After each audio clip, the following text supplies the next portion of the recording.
So, willkommen, schön dich zu sehen in einer neuen Auflage von Mit ihm betrachten. Schön, dass du hier Hallo. bist, vielleicht die Hallo. einen oder anderen Hallo, noch der relativ Roman. neu. Hallo. Hallo. Okay. Äh, Es hat sich ein Thema dann doch ergeben und ob wir dabei bleiben oder ausschweifen, ist ja immer wie immer es geführt ist. Und lass uns nicht fürchten, ne? Lass uns vor der Liebe nicht fürchten, weil wir irgendwo ja wissen, dass jede Form der Angst im Zusammenhang steht, sich vor der Liebe zu verteidigen oder die Liebe wegzuhalten vom eigenen sich erfahren darin, sich auflösen darin, darin verschwinden, zu Hause zu sein.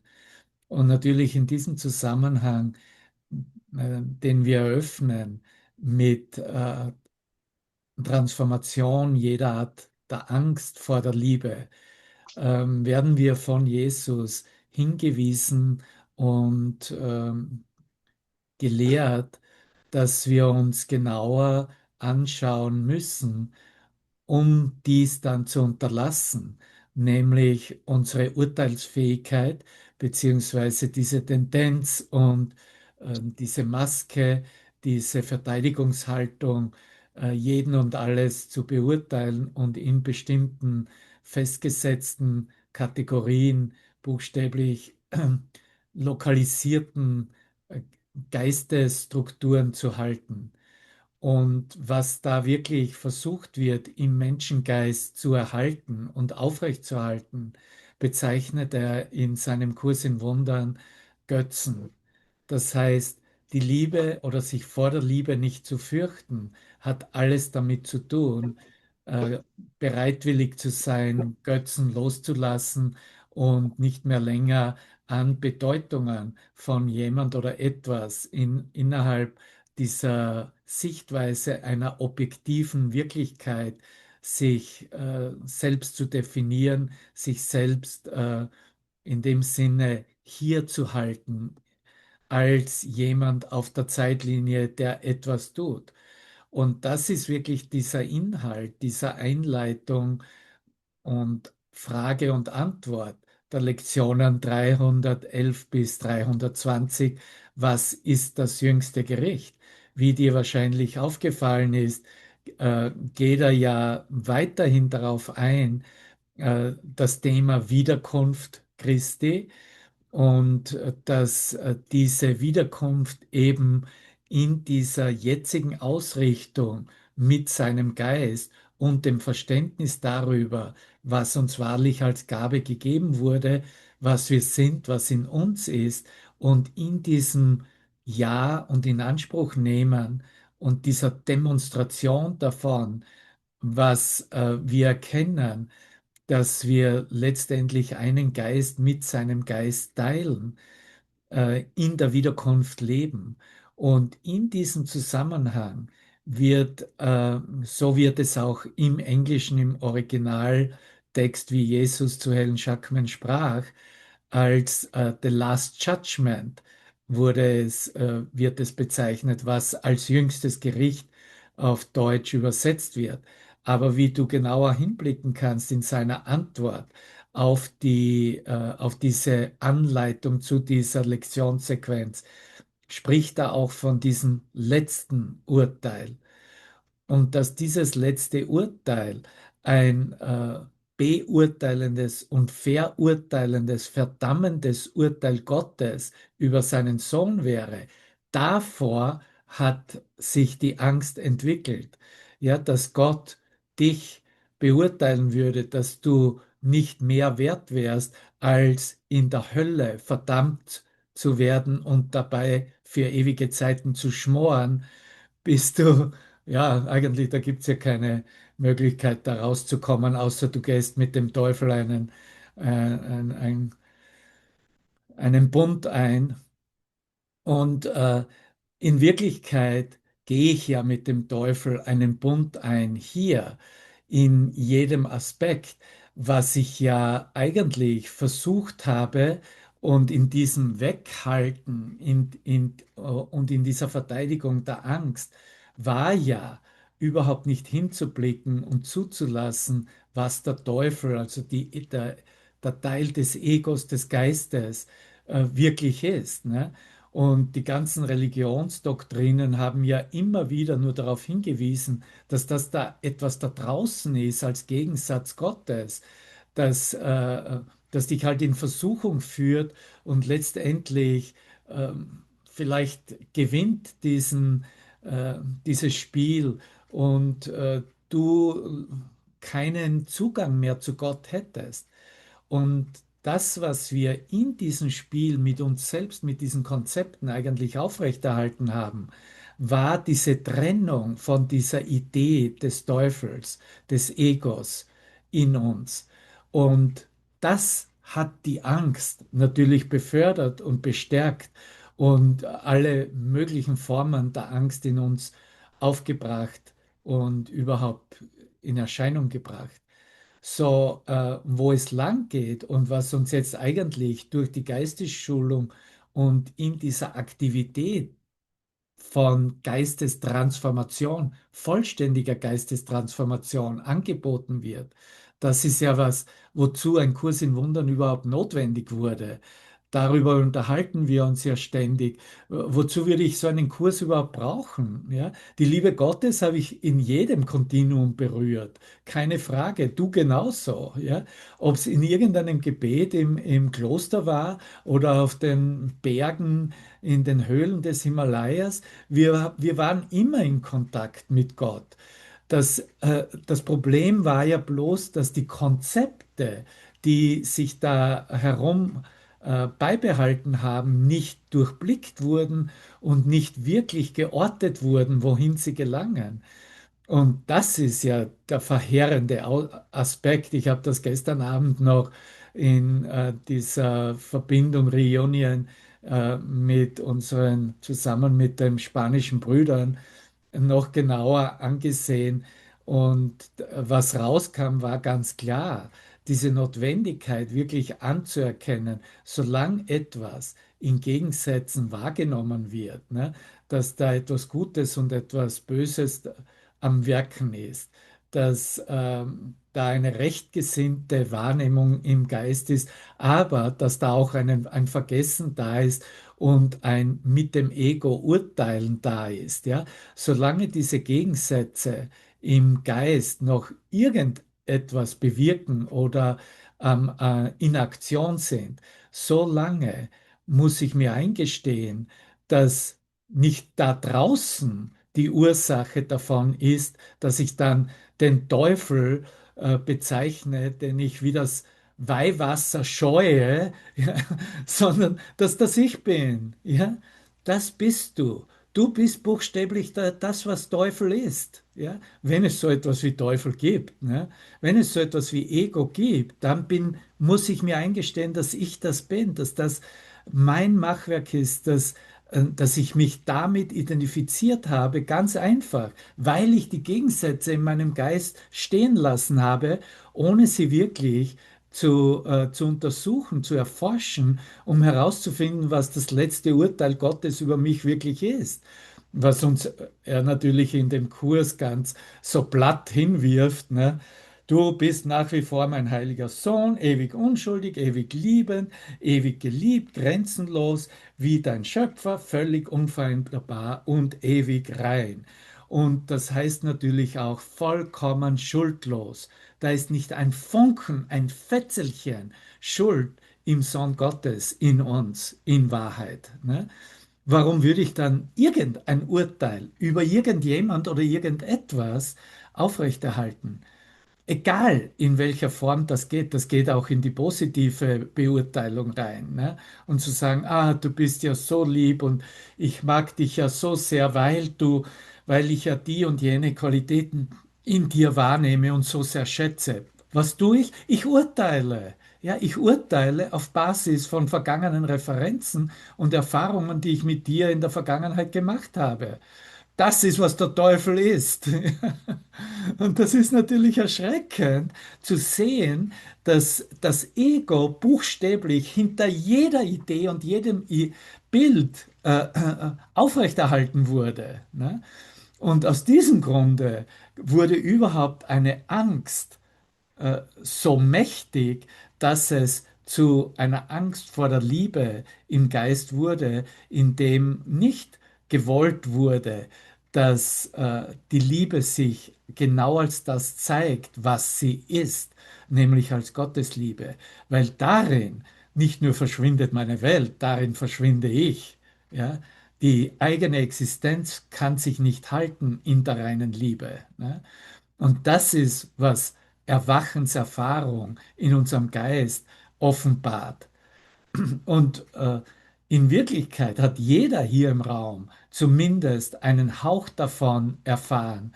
Ich sage immer dazu, eine Nanosekunde hat sich geöffnet und das hat ausgereicht. Und das bedarf nicht einmal, dass du davon ein konzeptionelles Erinnerungspotenzial haben müsstest.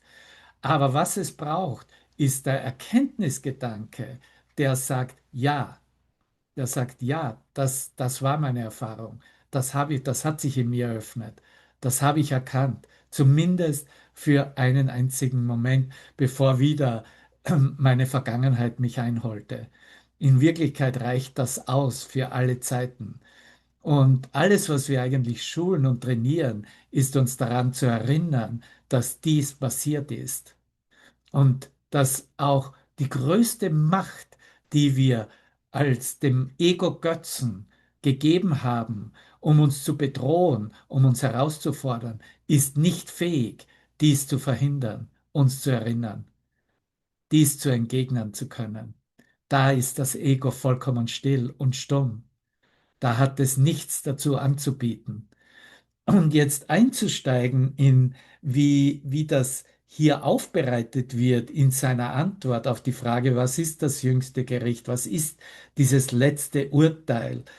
Ich gehe jetzt nicht auf die Definitionen ein, die kannst du nachlesen in den ersten drei Absätzen seiner Antwort, die wunderbar äh, klarstellen, wie er zum Beispiel im zweiten Absatz sagt, dass das letzte Urteil über die Welt keine Verurteilung enthält. Wenn das letzte Urteil keine Verurteilung über die Welt enthält, wie kannst du eine Verurteilung oder überhaupt ein Urteil über die Welt und dich haben können? Unmöglich, wie du siehst, ne? Weil Gott nicht urteilt. Somit kannst auch du als sein Sohn, kann ich als sein Sohn nicht urteilen. Nicht nur, dass ich mir nicht vorstellen könnte, nicht, dass ich nicht mir vorstellen könnte, dass ich es könnte. Natürlich, ich habe die Freiheit dazu, aber in Wahrheit kann ich es nicht. Ne? Und so komme ich in diesem vierten Absatz, wo er von Gottes letzten Urteil und die Barmherzigkeit, die dadurch zum Ausdruck gebracht wird, komme. Und wo er sagt, wie jeder Schritt in dem von ihm bestimmten Plan, seinen Sohn zu segnen. Ja? Und das ist der Hinweis, was wir tatsächlich mit unseren Götzen und mit unserer objektiven Wirklichkeit als Welt, als Bruder, als die anderen, als Beziehungsobjekte hier vollbringen dürfen und sollen zu segnen. Ja? Du brauchst letztendlich, um dich von deinen Götzen zu befreien, nichts anderes machen, als sie zu segnen. Und er sagt weiter, ihn zu rufen, in den ewigen Frieden zurückzukehren, den er mit ihm teilt. Ne? Und das wäre für uns ein Angebot, ein Austausch, eine Einladung, vielleicht auch ganz still im eigenen Geist, eine Bekräftigung.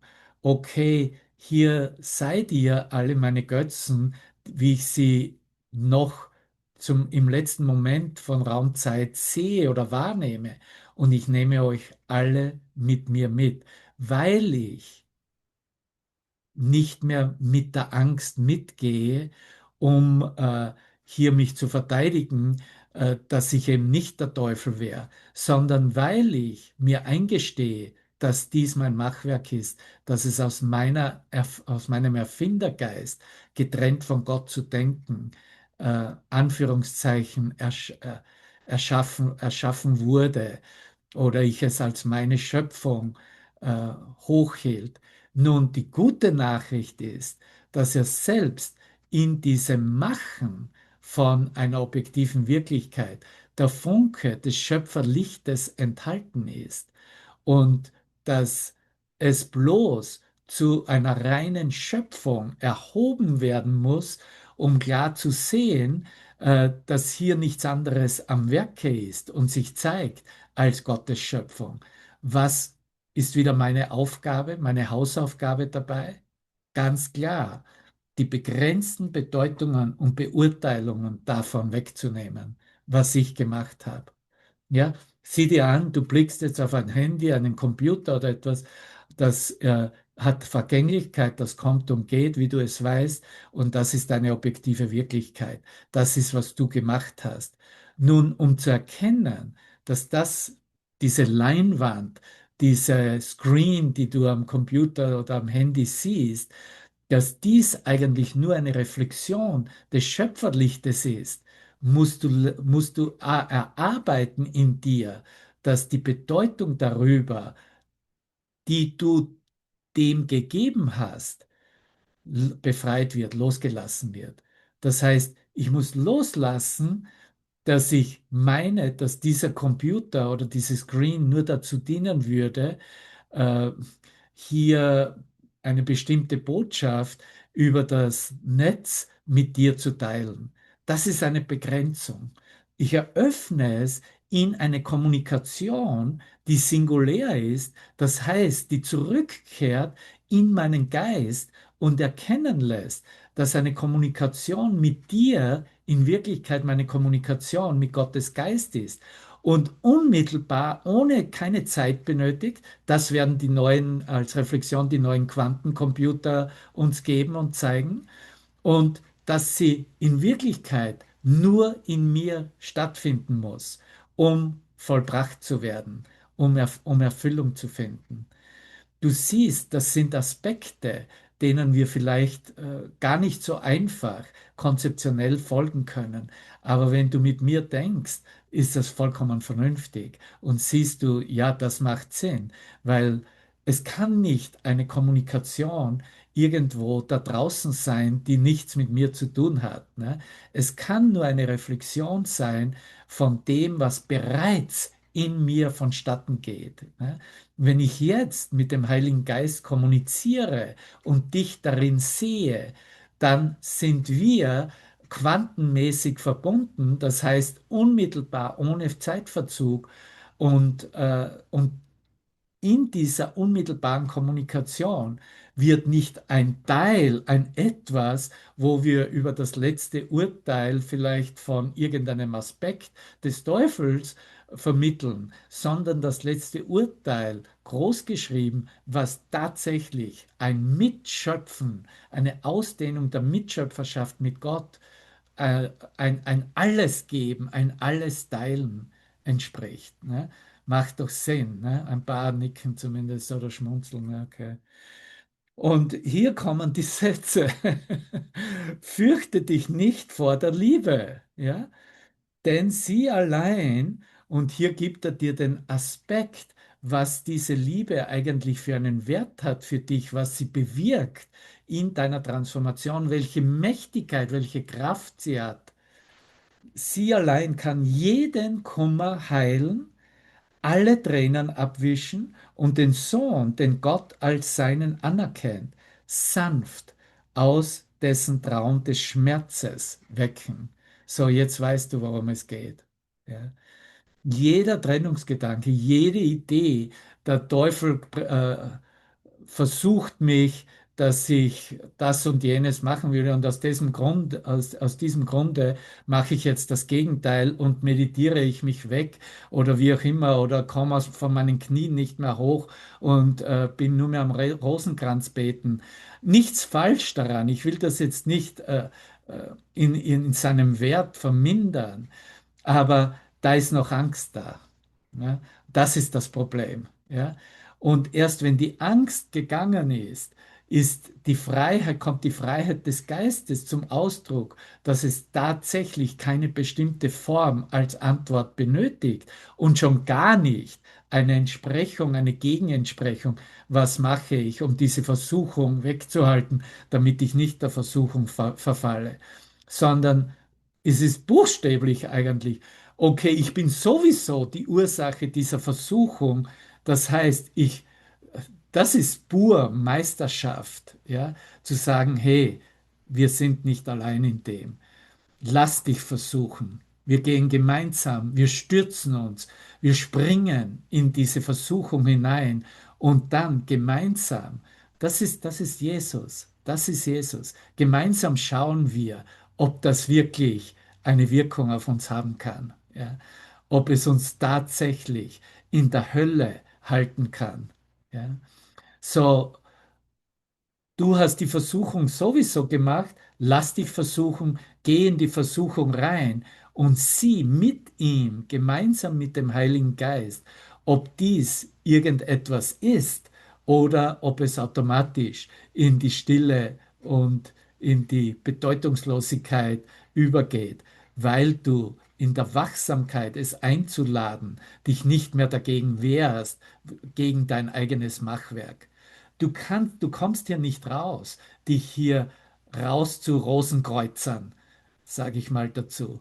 Du kommst hier nicht raus mit irgendwelchen Methoden der, der Pazifizierung des Geistes. Das funktioniert nicht. Ja, das haben wir alles schon gemacht. Ich komme nur raus durch Erkenntnis. Und Erkenntnis passiert nur, wenn ich nichts vermeide.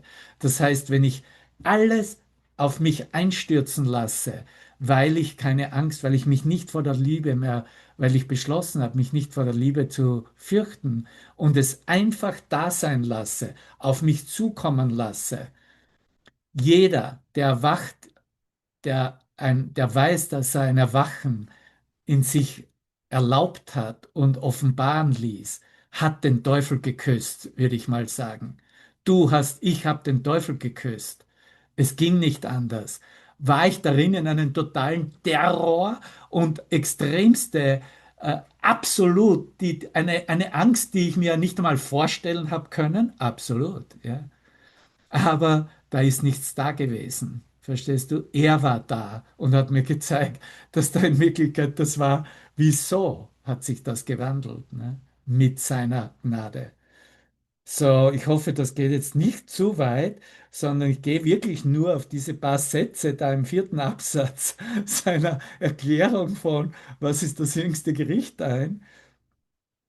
Alle Tränen abwischen und den Sohn, den Gott als seinen anerkennt, sanft aus dessen Traum des Schmerzes wecken. Das ist Schmerz, es wegzuhalten, sich dagegen zu verteidigen. Fürchte dies nicht. Die Erlösung bittet darum, dass du sie willkommen heißt. Was wollen wir mehr hören? Das wird ständig wiederholt in diesem Kurs. Dieser Kurs bestärkt uns, willkommen zu heißen, was wir vormals uns verteidigt und abgewehrt haben. Das ist der Unterschied. Das ist der Unterschied zu allen Schriften und allen gelehrten Lehrinhalten, die wir über tausende von Jahren uns zunutze machten. Wir haben nie den Teufel geheißen. Wir haben nie das Ego eingeladen und gesagt, okay, lass uns mal schauen, was da wirklich da ist. Jetzt können wir das, weil wir eine Gewissheit haben mit diesem gemeinsamen Gehen mit ihm, dieses gemeinsame Denken mit dem Heiligen Geist, dieses Verbundensein mit der Gnade selbst, in einer Gewissheit zu stehen, die letztendlich alle selbstgemachten Bilder absolut neu erforschen zulässt,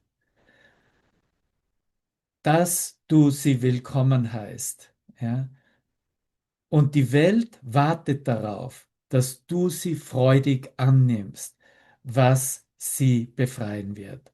Ja, so, das ist alles. Ja. Eine Freude dabei zu haben, wie Ideen, die vielleicht der erste Satz des Egos wird immer sein, okay, wie können wir dem jetzt entgehen? Wie kommen wir da raus?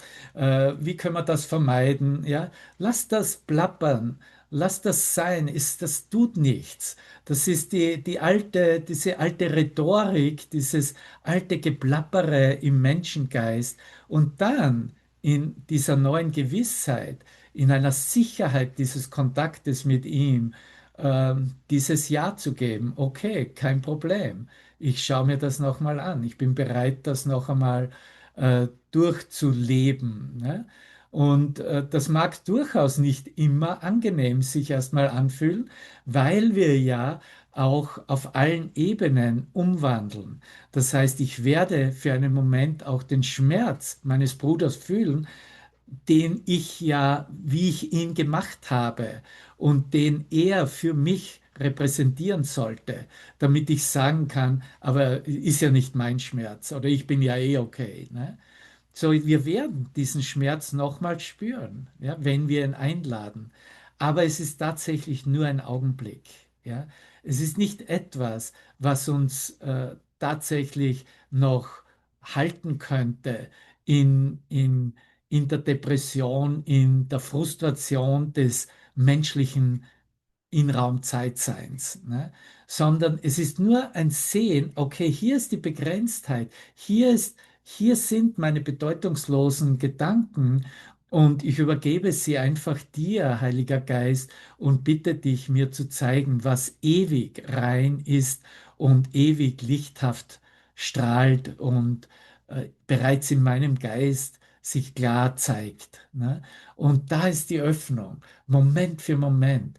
Da kommt die Freude selbst in Situationen hoch, die als jetzt auch wirklich als absurd erkannt werden, wenn du hinblickst, was in deinem Geist als Reflexion deiner Welt, als die Welt erscheint. Es ist vollkommen absurd und hab keine Vorstellung, dass diese Absurdität der Reflexion sich ändern müsste. Das wird vielleicht noch viel ärger werden, bevor es vorüber ist. Aber es ist ganz klar, dass es vorüber sein wird, weil es in Wahrheit bereits vorüber ist. Ja? So, es ist nur dieser Moment, dies zuzulassen, dies willkommen sein zu lassen, um für uns selbst klar zu bekommen, dass es hier nichts zu fürchten gibt, weil wir uns sonst vor der Liebe fürchten würden.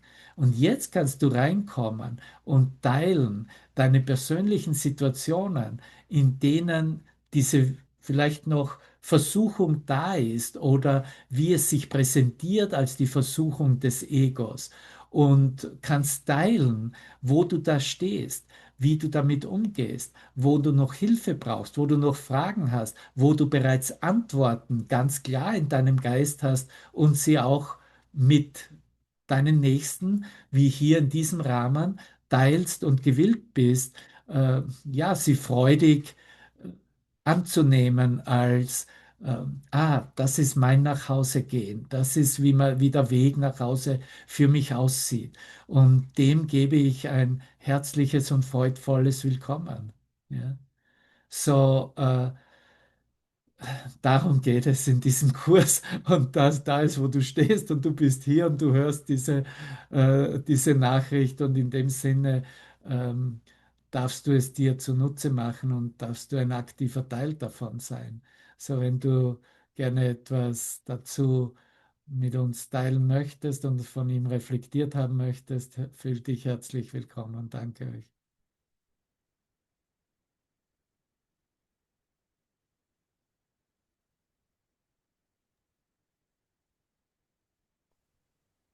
Also ich würde gern was dazu sagen. Hörst du mich, Ja, Devavan? gerne, Günther. Ja.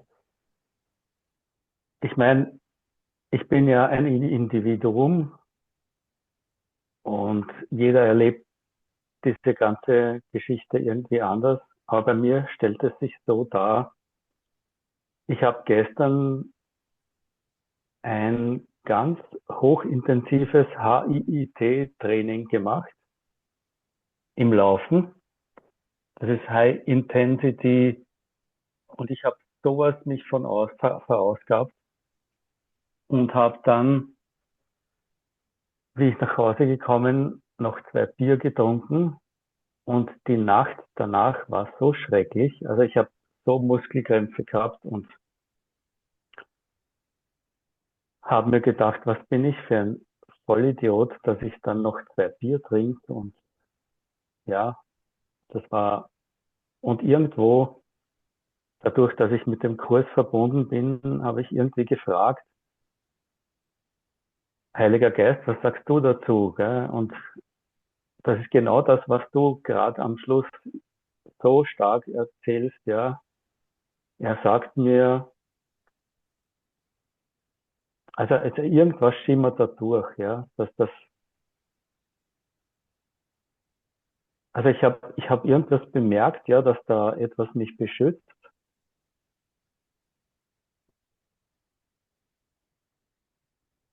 und der ganze heutige Tag war sowas von schlecht, ja, und ich habe mir gedacht, aber in der Früh ist was durchgeschimmert, ja, aber sowas Starkes, ja, von diesem Heiligen Geist und irgendwas lässt mich nicht aufhören mit diesem Ding, mit diesem Bier trinken und Wein trinken. Es geht immer weiter, ja.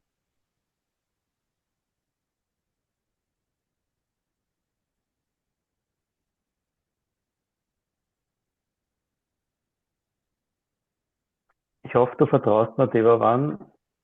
Ich wollte das einfach nur sagen, ja, dass ich so ein Problem habe, ja, dass da sich etwas öffnen will im Inneren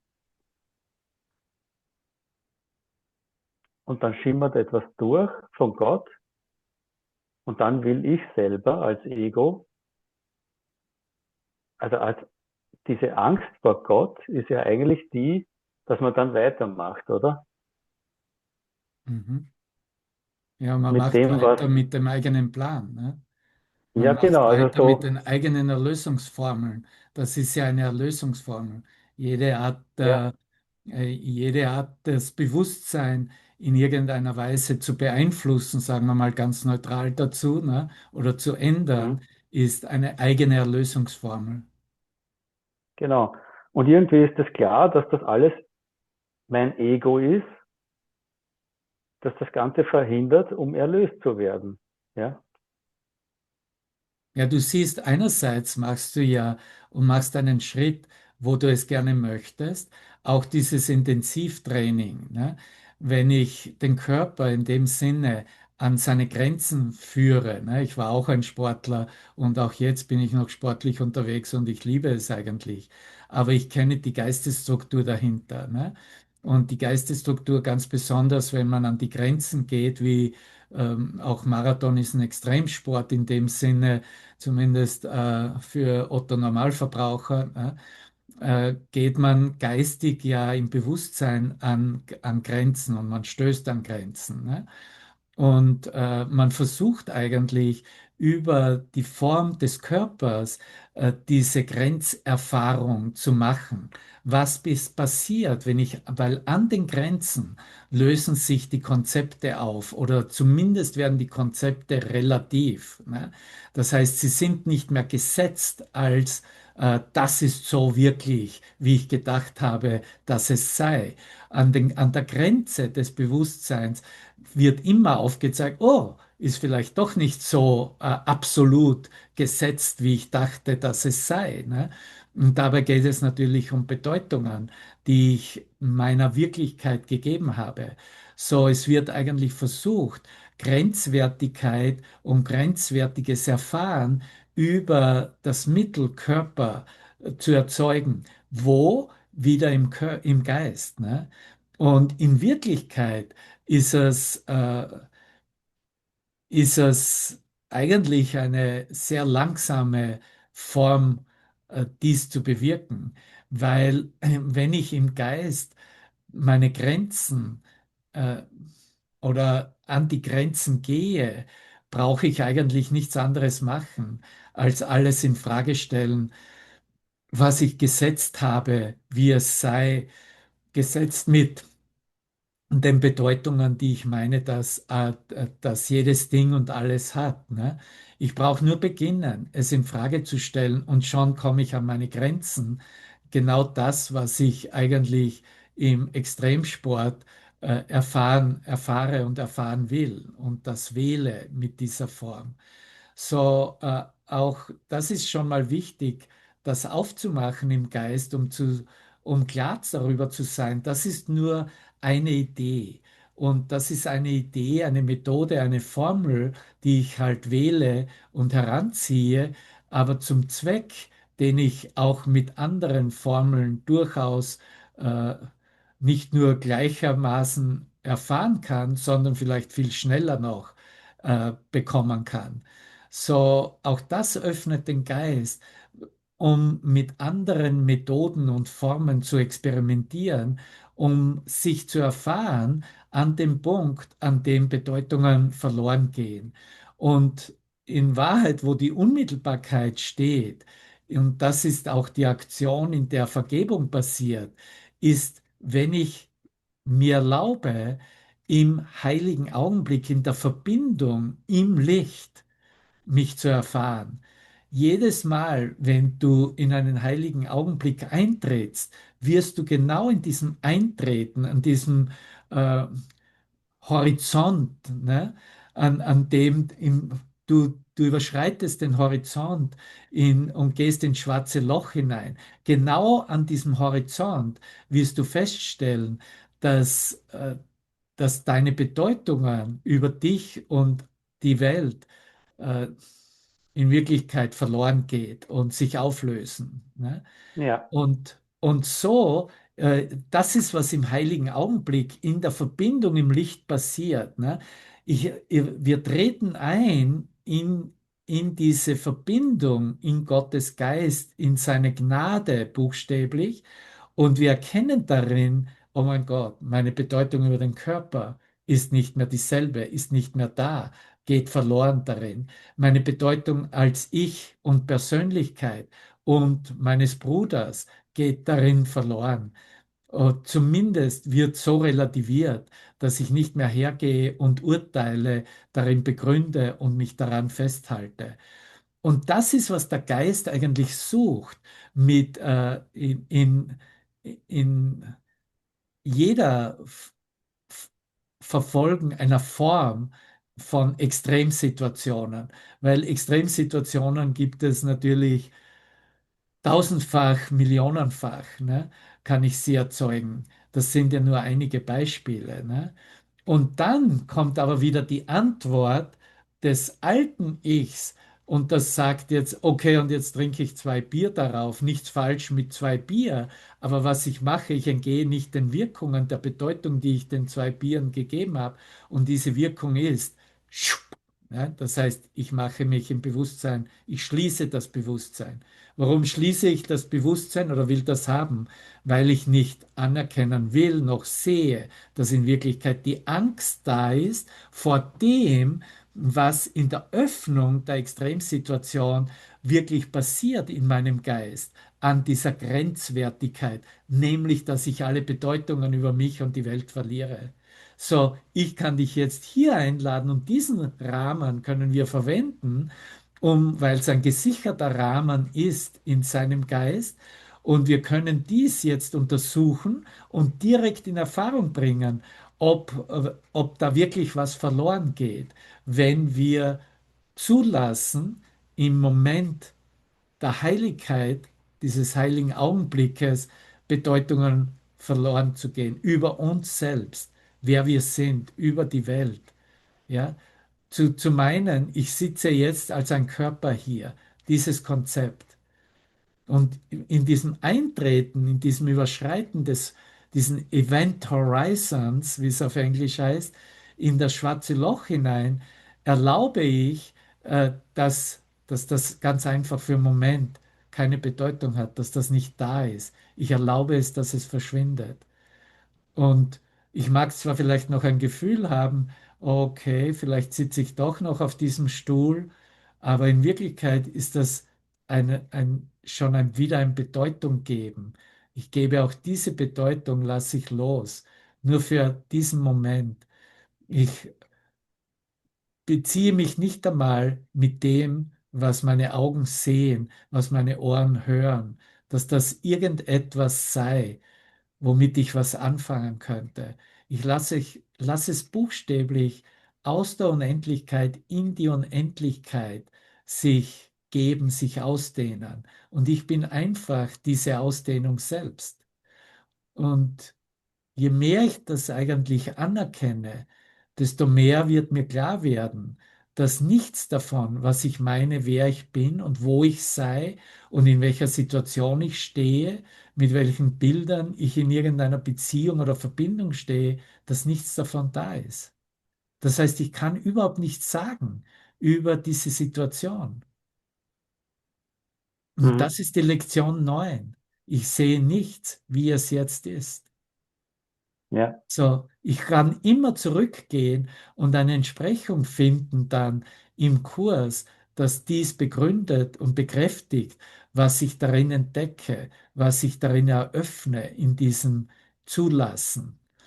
Und dann wirst du mehr und mehr auch sehen, dass du überhaupt keine Notwendigkeit hast, da irgendetwas zu tun, um das Bewusstsein wieder zumindest so zu halten, dass eine Definition möglich wäre, eine Selbstdefinition oder darüber, was die Welt noch ausmachen soll, sondern dann, dann darf das jeden Moment sich zeigen im Nicht-Hier-Sein, buchstäblich, im Nicht-Gesehen-Werden. Ja? Und dieses extreme Trainieren wird dann gesehen, dass eigentlich nur die Denkweise bis ins Extrem, bis an diese Grenzwertigkeit geführt wird, damit der Geist klar wird und sich festigt, dass er sich an nichts ausrichten, an nichts festhalten kann. Und nichts Begrenztes, nichts Bedeutungsvolles, wie es im konzeptionellen Geist als bedeutungsvoll gehalten wird, mehr als Referenz gebraucht wird. Ja?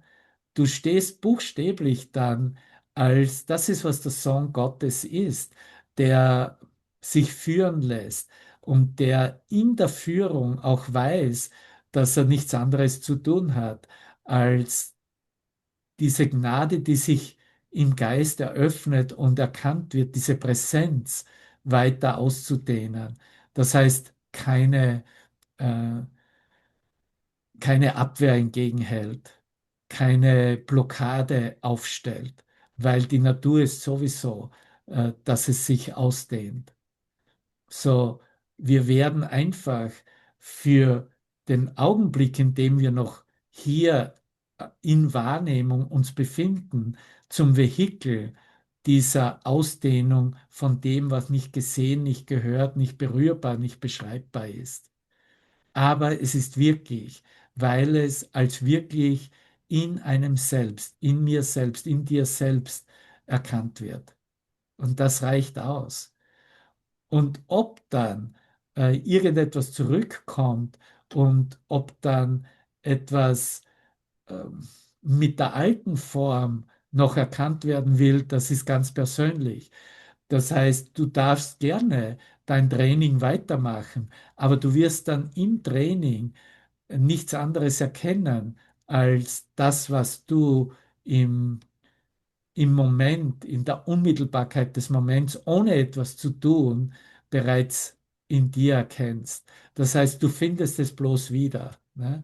Ich mache in meiner Sportaktivität dann nichts anderes als ein Wiederfinden dessen, was ich bereits erkannt habe. So, darin verliert sich natürlich auch diese Form. Auch das hat natürlich dann sein Ende und das überlässt man alles in dem Sinne, ähm, das darf alles so sein, wie es ist. Ne? Und wenn die Zeit gekommen ist, dass man keinen Nutzen mehr davon hat, wird es von selbst verschwinden. Ne? Aber Mhm. es wird nicht mehr, es ist nicht mehr das Mittel zum Zweck, um etwas zu erreichen. Verstehst du? Es ist alles viel einfacher geworden. Erlaube die Simplizität der Lösung. Das heißt, dass es dir ohne etwas zu tun, ohne dass du etwas tun musst, das geht vom extremen Intensivtraining bis Bier trinken. Das ist alles ein Tun im Zusammenhang mit Erlösung zu erfahren. Ohne irgendetwas zu tun, erkennst du einfach, was bereits in dir da ist und dir gegeben wurde. Und du machst dich einfach nur zum ausdehnenden Medium dafür, weil du nichts anderes zu tun hast, bis dies vorbei ist. Ne? Und so wird dann auch das, was wir in der Vergangenheit verwendet haben, um es zu eröffnen, ne? All diese magischen Formeln und magischen Schärflein, das ist, was sie sind. Ne? Die werden ganz einfach dann nur zu einem freudvollen sich darin erfahren. Ja, da gibt es nichts mehr zu beweisen, nichts mehr zu finden, nichts mehr wirklich, was dann sein sollte, was das bringen würde oder sollte, sondern okay, das ist noch eine Idee, die verwende ich und ich erfreue mich einfach daran. Und genau so, manchmal werde ich gut sein, manchmal werde ich schlecht sein. So geht es mir auch. Manche Tage bin ich höchst aktiv und sehr kraftvoll in diesem Ausdruck des mich körperlich Erfahrens und des Trainierens und manchmal eben nicht. Und beides ist dann dasselbe und ist gut, wie es ist. Verstehst du, dieses sich selber pushen dann und es muss ja immer einen bestimmten Level oder der Level muss immer besser werden, das verschwindet. Das lassen wir verschwinden. Ganz einfach, das verschwindet, weil der Sinn und Zweck nicht mehr dasselbe davon ist. Weil der Sinn und Zweck, wofür es Erfüllung finden sollte, nun ein anderer geworden ist. Der Sinn und Zweck dieser Grenzwertigkeit, die Grenzwertigkeit des Geistes zu erforschen, an dem Punkt, an dem keine Bedeutungen mehr irgendetwas, nichts, was ich sehe, bedeutet irgendetwas, das ist total an der Grenze des konzeptionellen Geistes. Ne? Das erkenne ich durch eine schnellere Methodik, sagen wir mal. Das erkenne ich, dass ich einfach in meinem Geist dahin gehe und dies für mich in dem Moment äh, erkenne, erforsche und bereits erkenne, ne? Nichts, was ich sehe, bedeutet etwas. Wow, ich erkenne sofort, dass ich hier nichts sehen, nichts hören, nichts wirklich konzeptionell wissen kann. Ne? Und Mhm. damit bin ich nicht mehr auf derselben Schiene, wo ich früher war als der Suchende, sondern damit bin ich äh, tatsächlich zu, ich werde zu der Quelle, die ständig anerkennt, was sich, was sich bereits eröffnet hat, was sich bereits gezeigt hat. Ja?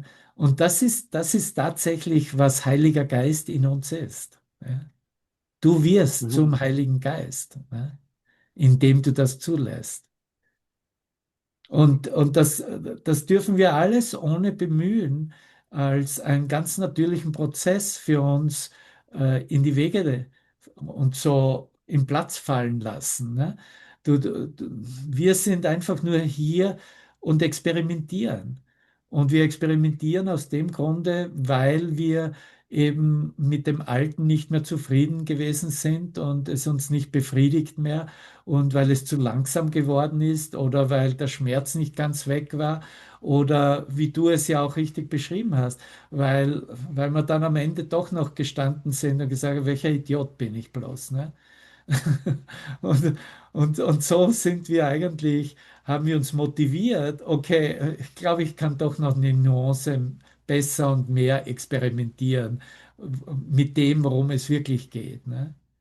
Und so lernen wir, so machen wir transformative Fortschritte, indem wir uns bekräftigen und uns einander einladen und unterstützen, all das, wie es sich zeigt, in uns wieder erneut in Frage zu stellen, herauszufordern im Sinne von damit zu experimentieren hin zu einer neuen Erfahrung. Ja. Ein Experimentieren ist immer der Ausblick, dass es sich neu zeigen darf. Ne? Das ist, was Experimentieren ist.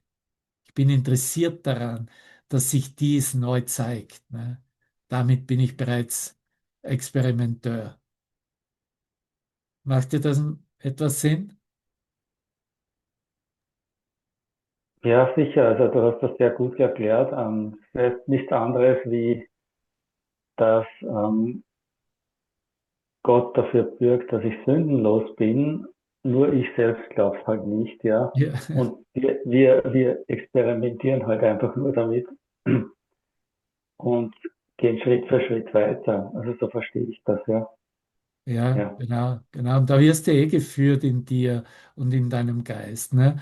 Und sicher die Wirkungen, die sich zeigen von den eigenen Erlösungsplänen, um das auch nochmal klarzustellen, das zeigt sich eh sofort. Da lernen wir sofort. Und selbst wenn ich etwas tausendmal mache, kenne ich es, wenn eine Begrenztheit, eine Enge erfahren wird. Und dann brauche es ist ja keine Sünde und keine Schuld involviert, ne? Brauche ich ja nur in meinem Geist hingehen und sehen, ah, das ist meine Erlösungsformel.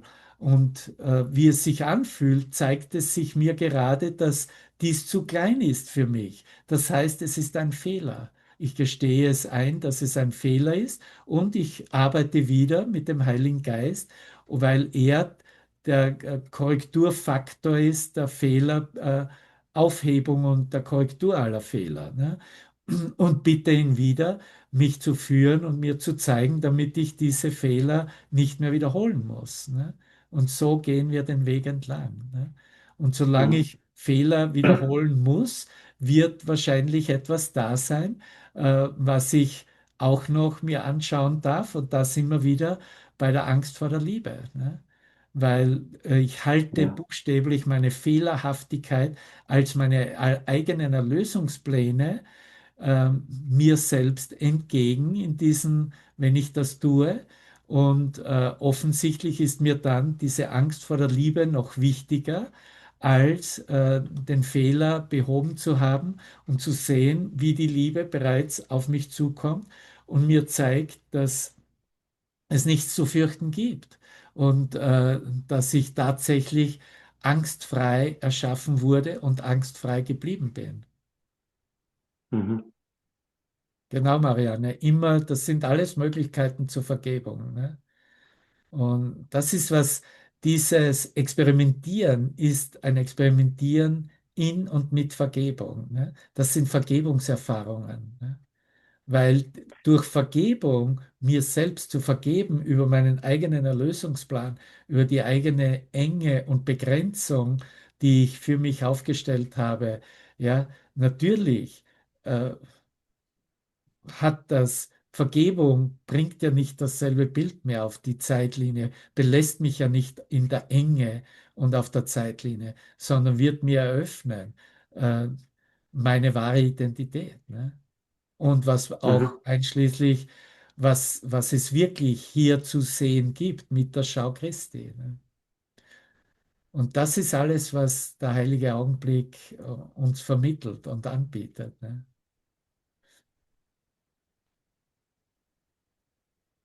Ja, Ja, ich danke hoffe, dir. das hat irgendwie Sinn gemacht, was ich als Thema gebracht habe, ja. Mhm. Danke für deine Antwort, ja. Ja, danke dir, wunderbar. Was immer du dafür brauchst, hier sind wieder deine mächtigen Gefährten und wir sind mit dir und du bist ja auch bereit, dich zu zeigen und dies zu teilen und damit ist bereits äh, er eingeladen. Ne? Und du wirst sehen, welche Beschleunigung da passieren wird. Ja? Weil du ja sofort bewusst wirst, wenn du nach einer Erlösungsformel der Begrenztheit greifen möchtest, ist sofort im Gewahrsein da, ah, will ich das wirklich? Oder will ich lieber experimentieren mit etwas, was mir die Größe eröffnet, ne? Mir etwas Neues zeigt? Will ich wirklich da bleiben und in meiner Angst vor der Liebe verbleiben? oder ne, das ist immer die Wahl. Ne? Das ist die Frage, die sich an dem Punkt stellt. Ne? Und natürlich wirst du aufgrund dessen, was du jetzt vernimmst und annimmst, wirst du die Wahl für das Große treffen und dich öffnen dafür. Und das immer genau so, wie es sich präsentiert. Moment für Moment neu. Ne? Das ist so, ja. Danke. Ja, wunderbar, danke dir. Mhm.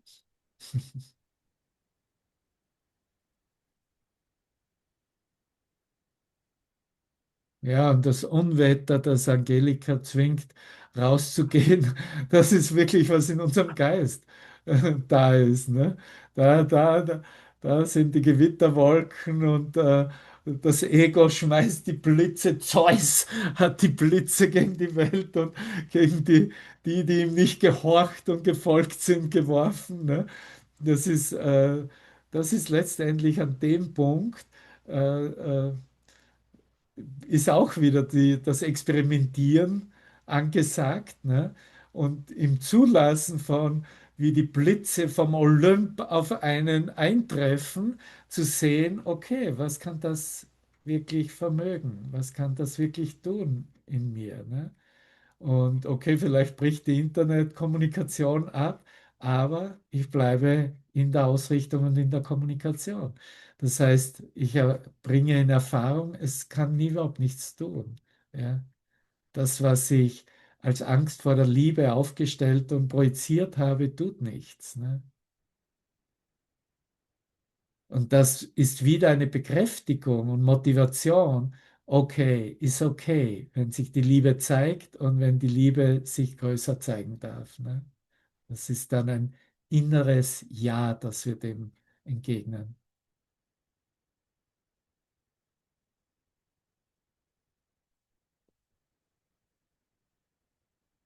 Ja, möchte noch jemand?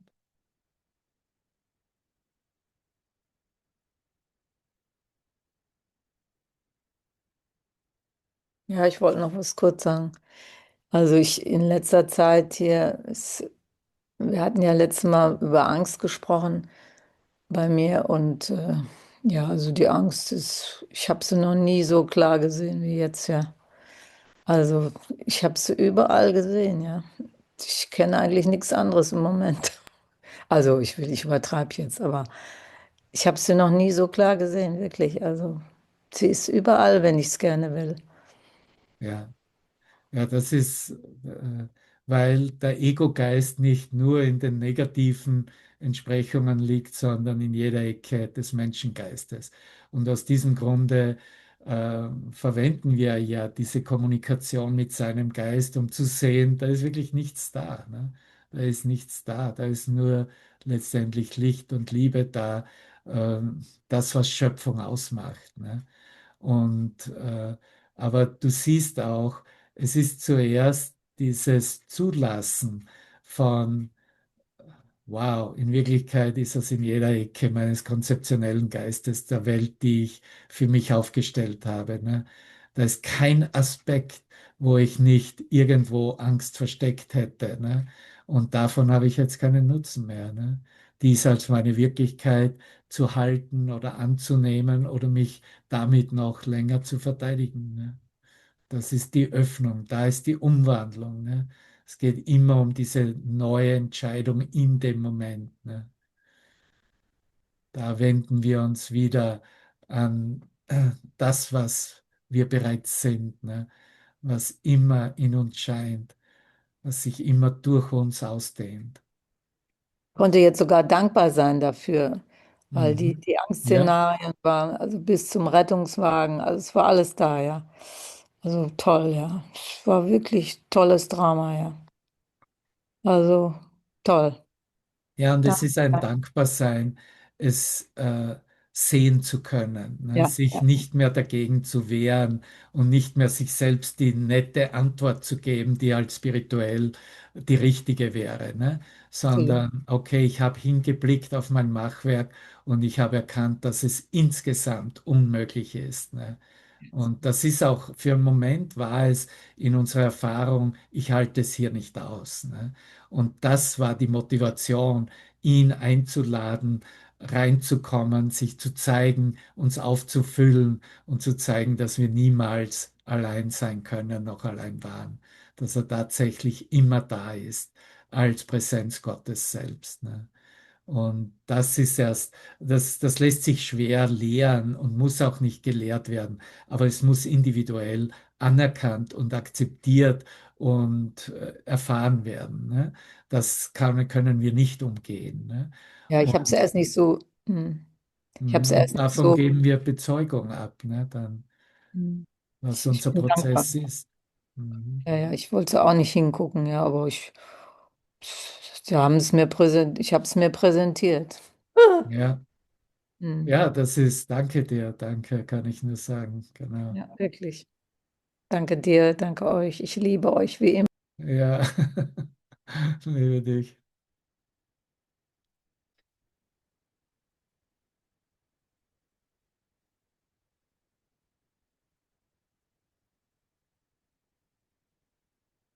Okay, dann lassen wir das für heute. Sind wir okay? Ja, danke euch, ihr Lieben. Ich habe noch einen Abschiedssong für uns zum Teilen und bleiben wir noch in dieser Verbindung, in diesem heiligen Augenblick, um äh, ja ganz klar zu sehen, wie beschützt und wie geführt wir darin sind.